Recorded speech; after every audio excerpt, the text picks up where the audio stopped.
Fatin Nabila Fitri, adik korban dosen UIN Surakarta, Wahyudian Silviani, menceritakan kejadian sebelum kakaknya tewas dibunuh kuli bangunan. Fatin menuturkan kakaknya sudah diintai dan kerap ada yang menyelinap di rumahnya. Hal itu diungkapkan Fatin saat ditemui di Lombok Sabtu 26 Agustus 2023. Seminggu setelah saya balik dari Solo, saya tuh ke Surabaya. Pas 1 minggu setelah saya ninggalin Solo itu saya dapat kabar itu. Dia bilang kakak saya, padahal kakak saya tiap ngecek ke rumah itu cuma datang ngeliat, nggih sun pak, sun, sambil bawa kasih makanan, minuman. Bahkan waktu bapak saya suruh hancurin kamar yang kecil di belakang karena terlalu kecil, disuruh hancurin, kakak saya bahkan nanya ke saya dulu apa harus saya tegur tin karena itu temboknya udah berdiri.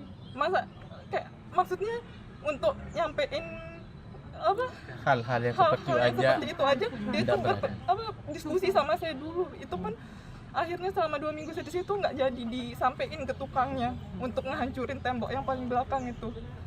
Terus kok bisa dia bilang kakak saya negur kerjaannya jelek, sampai saksi saya 2 minggu di Solo, saya lihat mereka kerja 2 minggu.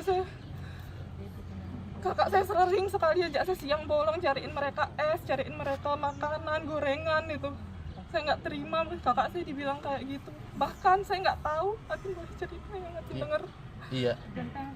Boleh cerita itu? Saya 2 minggu di Solo dari tanggal 2 sampai tanggal 17 Agustus. 1 minggu pertama saya nggak inget tanggalnya, pas itu kami tuh dengar suara langkah kaki di genteng. Karena nggak ngerti tuh bahannya apa, tapi itu emang kalau jalan tuh langsung kedengeran tek-tek gitu. Udah biasa denger tikus, udah biasa denger suara langkah tikus, kucing itu udah biasa, yang cepet gitu. Terus waktu itu saya tuh kebetulan tidur habis Isya, terus kebangun jam setengah 12 untuk skincare kayak gitu biasa. Pas saya bangun itu, pas sekali itu dari arah depan itu langkah kaki pelan, setiap ngerti ya langkah manusia sekali, diem, satu langkah lagi diem, dan itu bukan langkah kecil. Jadi kayak berusaha menghilangkan suara gitu, tiap sekali langkah stop gitu. Sampai akhirnya saya tuh merasa dia tuh mendekat ke arah kita, ke apa sih? Lubang ventilasi plafon. Ya, lubang ventilasi yang di dekat kamar mandi itu kayak bisa dibuka. Saya tuh udah kaku, itu udah nggak berani bergerak aslinya, tapi saya takut terjadi apa-apa. Akhirnya saya bangunin kakak saya itu, saya bangunin, dan kita tuh jelas denger langkahnya. Waktu saya bangun kakak saya tuh kayak dia tuh masih sempat melangkah beberapa langkah. Karena saya udah ada temen gitu, saya berani bersuara, saya batuk, saya kayak setel lagu, karena biar saya tuh merasa kita tuh masih bangun, dia nggak berani kayak gitu. Saya mikirnya itu hanya pencuri gitu ya. Terus akhirnya karena saya udah batuk, itu langsung hilang suaranya, tenang. Tapi kakak saya masih was-was, dia cari pisau, ada pisau kecil, itu dia pegang, terus saya dicarikan cutter. Saking kita udah takut, kita hanya berdua di rumah itu, sedangkan sebelah rumah kakak saya yang lagi direnov kosong. Kami ketakutan gitu, ya udah pegang itu. Semalam terjaga sekitar sampai jam 2-an, terus terus kami sempat ketiduran. Kakak saya nggak inget jamnya, tapi itu tengah malam bangunin saya lagi karena dia tuh denger gerak, langkah itu bergerak lagi.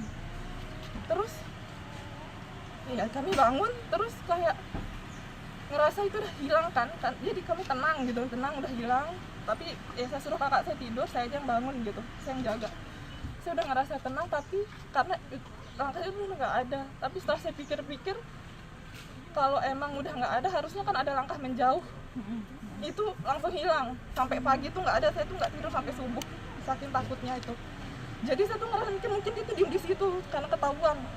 Nah setelah besoknya atau 2 hari berikutnya, kak saya dengar lagi langkah kayak gitu, tapi kurang jelas, samar-samar. Nah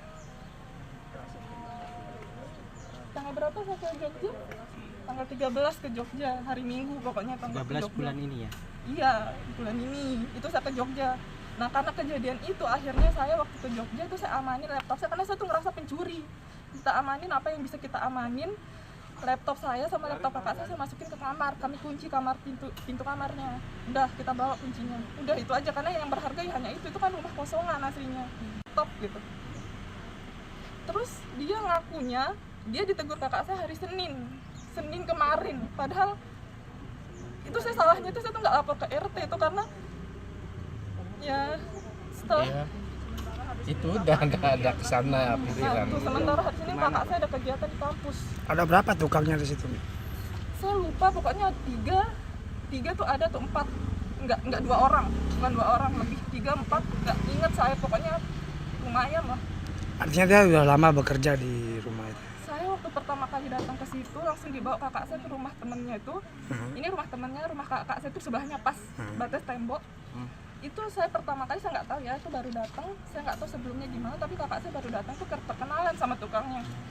Oh permisi Pak, nggih saya yang punya rumah, ini saya Mbak Dian. Dia sampai perkenalan, ini saya temannya Mbak Adel, ini yang punya rumah, saya sementara tinggal di sini, kalau butuh bantuan apa.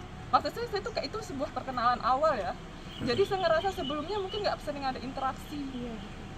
Kalau saya nangkepnya, karena itu hari pertama saya di Solo, itu hari pertama dia tuh langsung perkenalan ke tukang-tukang itu, kayak saya punya rumah, kalau misalnya ada butuh bantuan langsung aja ke sebelah kayak gitu. Saya nggak ngerti dari kesaksian dia tuh yang mengarah ke kakak saya tuh mana itu fitnah semua.